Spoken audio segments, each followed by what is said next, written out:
And it appears what happened was A Week wrote an article last week saying this is what happened.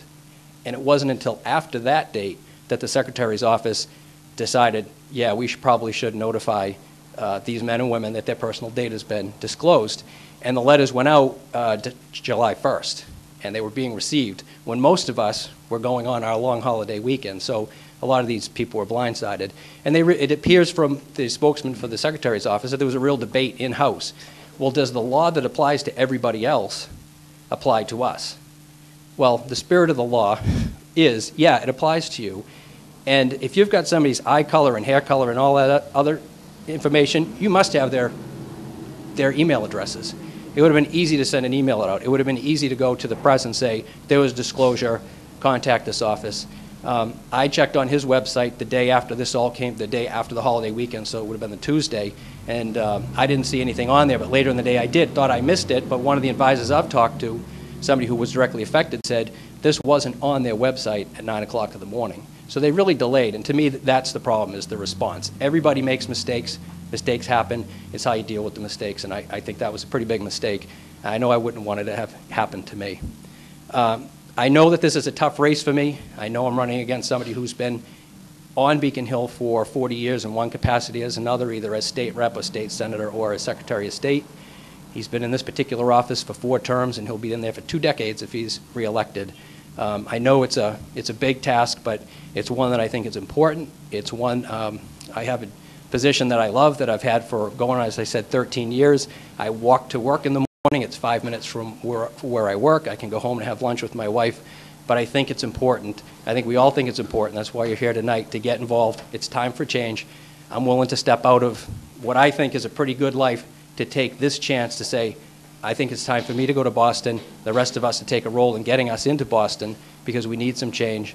My name is Bill Campbell. I'm running for Secretary of State. I need your support, and I ask for your vote in November. Thank you.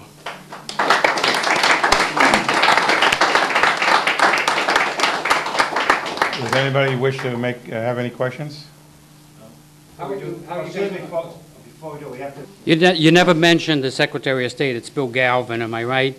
How are you going to compete against him when the election is coming up? You're going to see these phony ads on television that he makes, and it's just putting his name on the television. Oh, if it's cold outside, you should go and get air conditioning. You know, these phony issues that he brings up, and it just portrays him across the state lines on local television.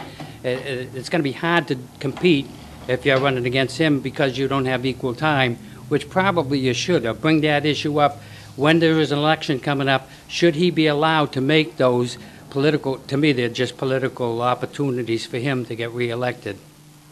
You're absolutely right, and that's what I had brought up, that I don't go into this blind, that I know it's going to be very difficult, that I don't have great name recognition among most people in Massachusetts. I do have name recognition in most communities because city and town clerks know me and they know my work, but of course we all try to stay as neutral as we can in these elections. I'm going to do the best I can. This is probably 70 or 80th group I've been to in the last few weeks. I'm going to continue to do this right through to the end. We've got some surprises that'll come out to get our name out there. No question about it, he's marshaling his resources. He has over $2 million, close to $3 million in various accounts that he holds, long-term and short-term. And no question about it, he also has money available through his office to do informational commercials. In fact, back in 2002, there was a law passed that allows his department, the Securities Division, if they bring an action against somebody, to impose a civil penalty. And if they impose a civil penalty, they can include a $25,000 fine.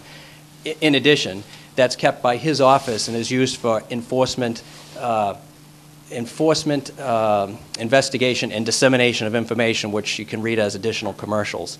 But you know, when you go to the ballot, some people say, well, you're down ballot. That's a tough race, and it's not necessarily an exciting race. The Secretary of State's office. I'm hoping the issues that I talked about tonight are enough to ignite people who listen to me. But I'm not down ballot. I'm third up. It's the governor, lieutenant governor. It'll be the attorney general, and that'll be the Secretary of State. And when you get there, there are 2 people. One is going to be Bill Galvin, and one is going to be Bill Campbell. It's going to be incumbent first, because that's how it goes on the ballot, and then me next. And his is going to say candidate for re-election. And I'm hoping that people will say, put some numbers together.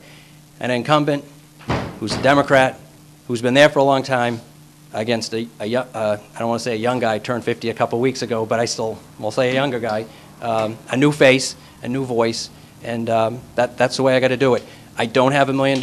I do have my hands tied, and I'll say this, because I work for the city, I can't solicit directly or indirectly money. So anything I say tonight, please do not construe as being a direct or indirect solicitation for money, because I'm prohibited from doing that. So that makes it hard for me, because people want to be asked by the candidate, and I have a committee doing that for me. I also just don't believe that millions of dollars should be spent on elections. You see the money being spent and being raised for something that's pretty basic, running an election. Were you at the convention? I was nominated at the convention. And the reason you might forget me is... There was no opposition. It was by acclamation. Senator Brown spoke first, and then I spoke next. Okay.